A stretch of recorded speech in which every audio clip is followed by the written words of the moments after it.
Thursday night football. And oh boy, do we got a classic. Eagles, Giants, history, rivalry. Huge stakes tonight.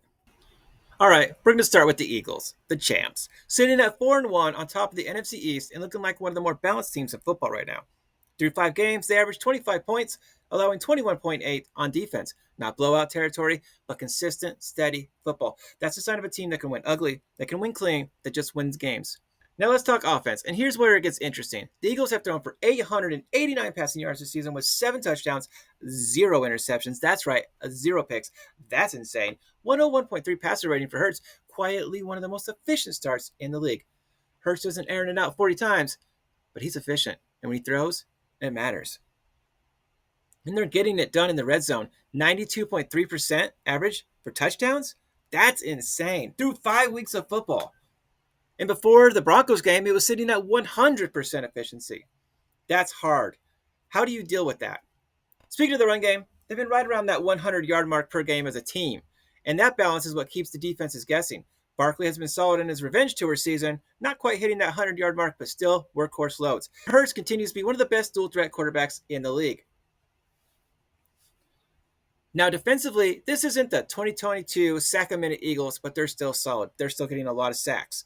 They're still exerting a lot of pressure.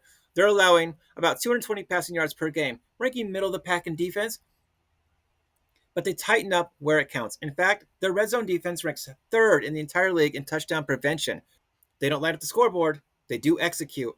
They run it well, finish in the red zone. They don't turn it over and force you to settle for field goals. That's how you win football games. Now, the New York Giants side, the underdog of the story. Well, at least on paper, but with some angles to watch. The Giants are heading into this matchup 1-4. Not the greatest. Offensively, they struggled on the ground, averaging only 79 yards per game, which ranks them in the bottom at 29th in the league. Their passing game is more respectable, however, relatively speaking, and they will have to rely on this, but they're going to want to keep it even with the run game. Jackson Dart, their rookie quarterback, is playing through a hamstring issue, 313 yards in the air, 3 touchdowns, unfortunately 2 interceptions, 109 rushing yards, and a rushing touchdown. Kind of a dual-threat quarterback. On the ground, their backfield has not been dominant, and they're going to need to step it up in this area if they want to overcome this Eagles defense.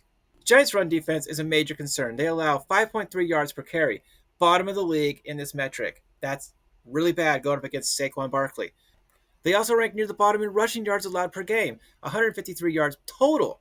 In passing defense, they show flashes of greatness, but they're having games where they couldn't get pressure or close windows. The Giants are down some weapons. Darius Slayton is one of the more experienced receivers. He's out with a hamstring issue. Turnovers cost them the game against the Saints. Multiple giveaways swung the momentum, losing them the game. So here's how I see the Giants. They need to get the run game going, because if not, they have to rely on Jackson Dart's arm to make big plays through the airs. But if Dart can make a few plays and they get that run game going, they could possibly keep this closer than people expect. Okay, here's where I land. I expect New York to bring the energy early, maybe even lead and stay close by the first half, but the Eagles' discipline, red zone dominance, and fewer mistakes will make the difference late. My final, Eagles to win, 28-17. That's right, Eagles by 11, that's my pick. Let me tell you what I think. Can the Giants pull off the upset? What's your final score? Drop it in the comments. If you like this breakdown, smash the like button, hit that subscribe so you don't miss the next game, and let's ride this season together.